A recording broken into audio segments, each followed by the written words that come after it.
دل نادان novel bye یمن Eva episode 47۔ لائلہ تم جتنی کوشش کرو سفیر کو حاصل نہیں کر پاؤ گی۔ تمہارے جیسی دوست تو خدا دشمن کو بھی نہ دے۔ لائلہ آج پھر آئی تو ہانیہ نے اس کا راستہ روک کر جتایا، خوش فہمی میں مت رہو، میرے چاچو کا گھر ہے، یہ لوگ جان دیتے ہیں مجھ پر، کال کر کے بلایا ہے آنٹی نے مجھے، اس گھر میں تم سے زیادہ اہمیت میری ہے۔ لائلہ نے غرور سے جواب دیا اور ہانیہ کا چہرہ سرخ ہوا۔ میں بیوی ہوں سفیر کی اور تم؟ یہ بھی بیوی بن سکتی ہے، بلکہ یہی بیوی ہوگی۔ تم اپنی اوقات یاد رکھو تو اچھا ہے۔ سفیر جانے کہاں سے نمودار ہوا اور ہانیہ کی بات درمیان میں ٹوک کر سرد لہجے میں جتایا۔ لائلہ سفیر کی بات پر اس کا منہ توڑنا چاہتی تھی، مگر ہانیہ کا سفید پڑتا چہرہ زیادہ سکون دے رہا تھا، تبھی خاموش رہی۔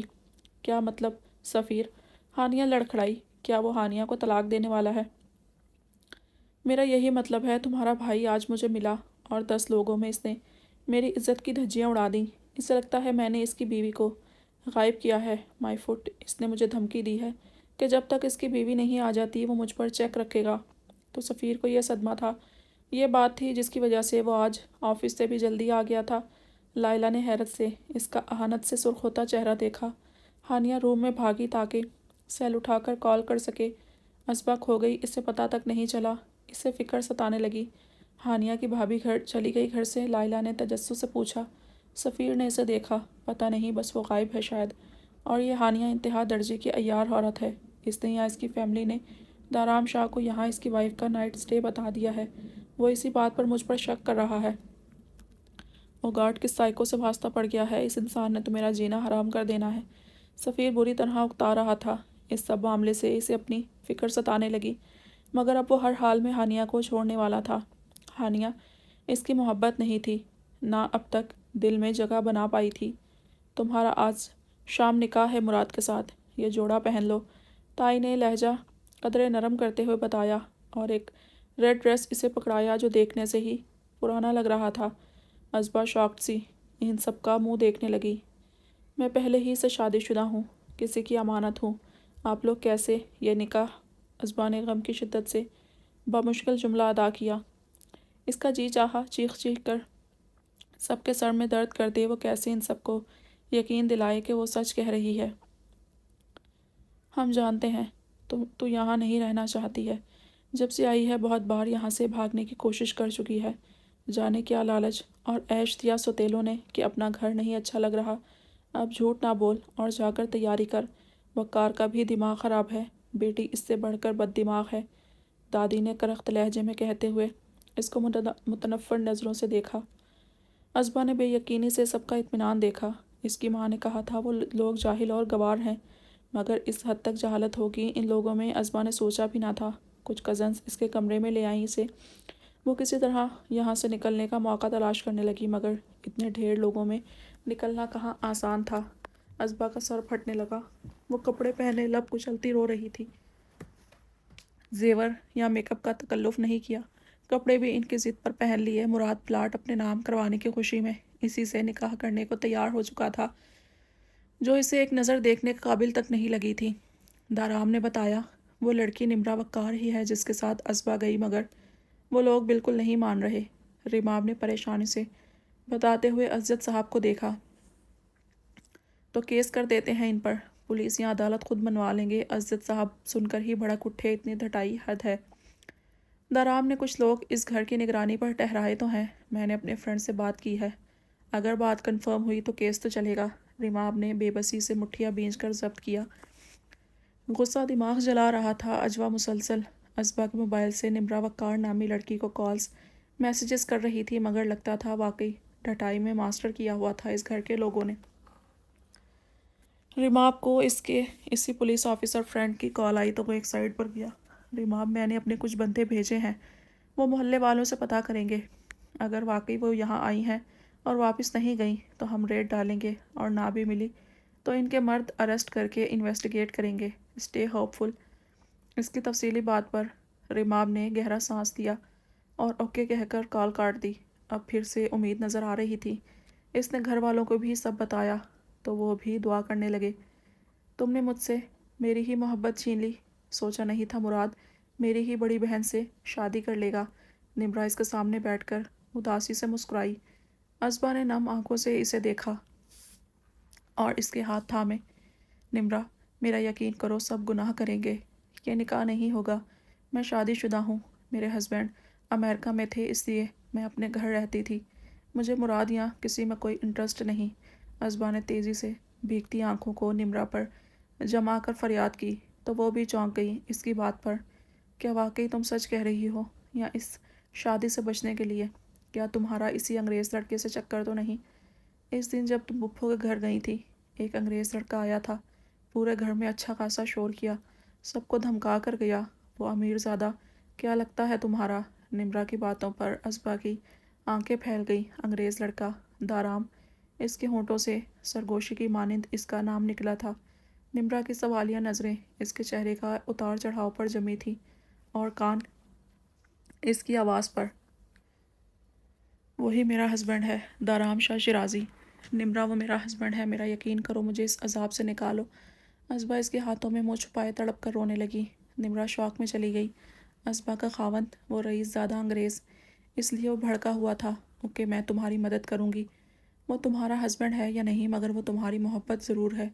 وہ دیوانہ ہو رہا تھا تمہارے لیے، اور مجھے بھی مراد چاہیے۔ نمرا اپنی لالچ میں ہی صحیح مان گئی تھی۔ ازبا کے لیے یہی بہت تھا۔ اس نے آنسو صاف کرتے ہوئے تشکر بھری نظروں سے نمرا کی طرف دیکھا۔ یہیں رہو، میں ایک نظر سب کو دیکھ کر آتی ہوں، اور تم اکیلی چلی جاؤ گی؟ نمرا نے دروازے کی طرف بڑھتے اچانک رک کر پرسوچ نظروں سے ازبا کا زرد چہرہ دیکھا، اور اس کے کچھ بولنے سے پہلے ہی نفی میں سر ہلاتی باہر نکل گئی۔ ازبا کو بیٹھے 10 سے 15 منٹ ہوئے ہوں گے کہ نمرا تیزی سے کمرے میں گھسی اور اس کا ہاتھ پکڑ کر باہر کی طرف نکلی۔ ازبا اس کے پیچھے کسی گڑیا کی طرح گھسیٹتی گئی۔ نمرا سب سے نظر بچا کر کمروں میں رک کر چھپ چھپ کر پچھلے دروازے تک پہنچی۔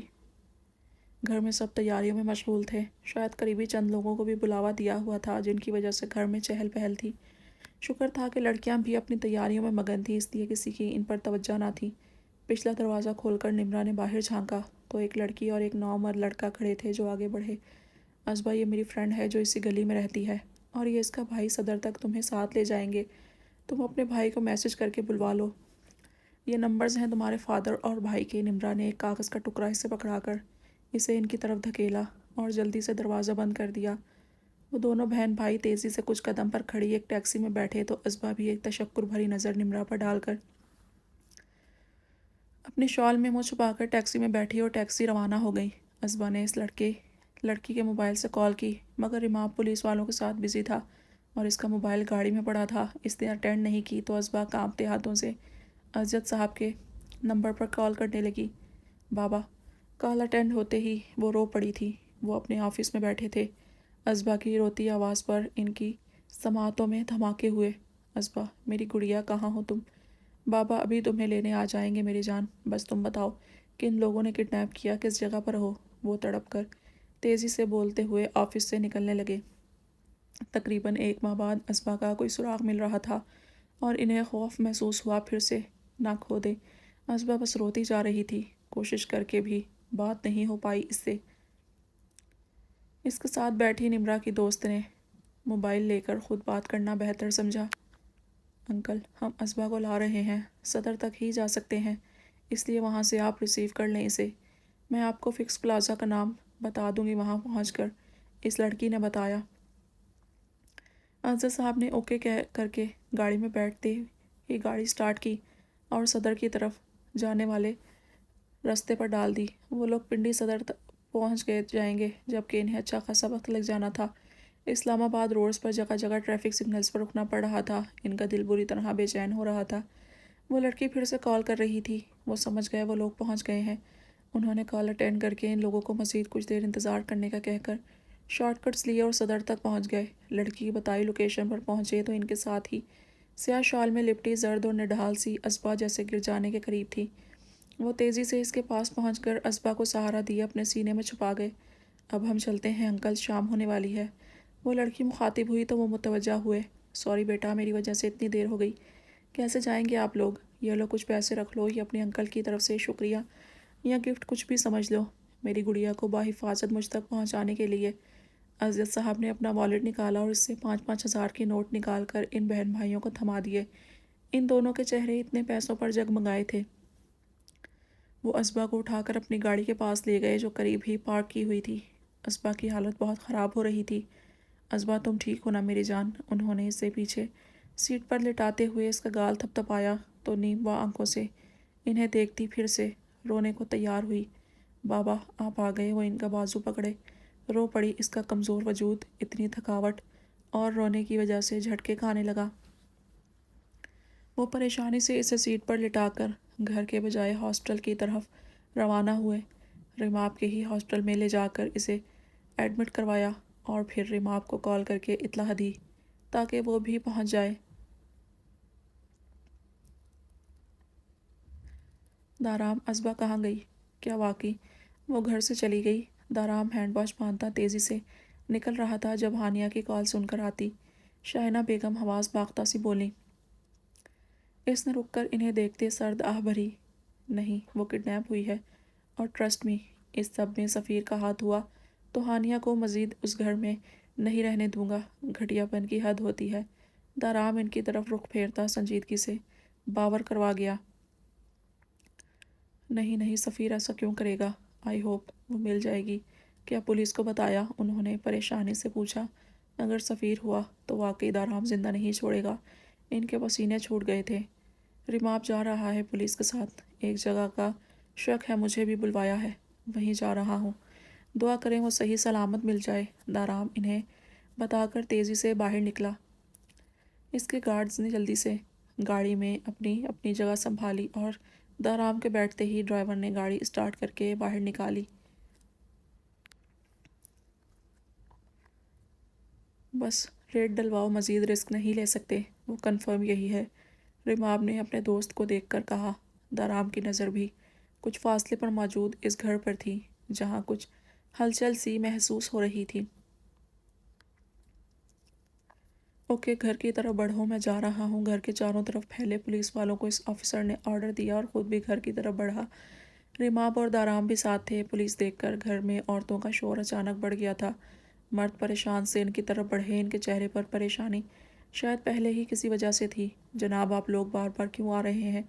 کہا نہ لڑکی یہاں نہیں ہے۔ اسبا کے درمیانے چچا نے آگے بڑھ کر غصے کا اظہار کیا تو پولیس والے نے دھکا دے کر پیچھے کیا۔ یا لڑکی ان کے حوالے کرو یا جیل چلنے کی تیاری کرو، باقی ہم بعد میں دیکھ لیں گے۔ اصل معاملہ کیا ہے؟ پولیس آفیسر نے ان کو دو ٹوک بات کرتے ہوئے آخری موقع دیا۔ وہ سب پریشانی سے ایک دوسرے کو دیکھنے لگے۔ لڑکی تو پہلے ہی گھر سے بھاگ چکی تھی، اب کیسے مانتے؟ الٹا کیس بن جاتا۔ یہاں نہیں ہے لڑکی، بڑے تایا نے گھبراہٹ سے جواب دیتے ہوئے کہا۔ Arrest them. دارام چیخا۔ وہ جانتا تھا ان لوگوں سے یہاں ٹھہر کر بات کرنے کا کوئی فائدہ نہیں، ٹائم ویسٹ ہونا تھا۔ وہاں موجود لوگوں میں سرگوشیاں ہونے لگیں۔ پولیس نے نمرا وقار کے باپ اور دونوں چچاؤں کو ان کی منت سماجت نظر انداز کرتے اریسٹ کر لیا۔ گھر میں عورتوں نے رونا دھونا مچا لیا۔ مہمان بھی سوال اٹھانے لگے۔ دارام لب بھینچ کر ان لوگوں کا اب بھی خاموش رہنا ضبط سے دیکھ رہا تھا۔ ریماب اور پولیس کو وہ روانہ کر کے اپنی گاڑی میں بیٹھنے لگے تھے جب ریماب کی توجہ گاڑی میں مسلسل بجتے موبائل پر پڑی۔ اذیت صاحب کی کال تھی۔ اس نے کال ریسیو کی اور خود کو اچھی امید دلانے کے لیے تیار کیا، مگر آگے سے ان کی بات سن کر اسے جھٹکا لگا تھا۔ اسبا مل گئی ہے، میں اسے ہاسٹل لے آیا ہوں، طبیعت خراب ہے اس کی، اذیت صاحب نے تیزی سے بتا کر کال کاٹی۔ ریماب نے پہلی فرصت میں دارام کو کال کر کے بتایا اور پھر گاڑی ہاسٹل کی طرف موڑ دی۔ دارام کی گاڑی نے بھی راستہ بدلا۔ ریماب نے اجوا کو بھی میسج کر دیا تھا۔ اس نے کنزا بیگم کو بتایا تو بے اختیار سجدہ شکر ادا کیا۔ اجوا کا خوشی اور بے چینی سے برا حال تھا، بس نہیں چل رہا تھا ابھی اڑ کر جائے اور اپنی گڑیا کو سینے سے لگا لے۔ ریماب اور دارام آگے پیچھے ہاسٹل کے روم میں داخل ہوئے تھے۔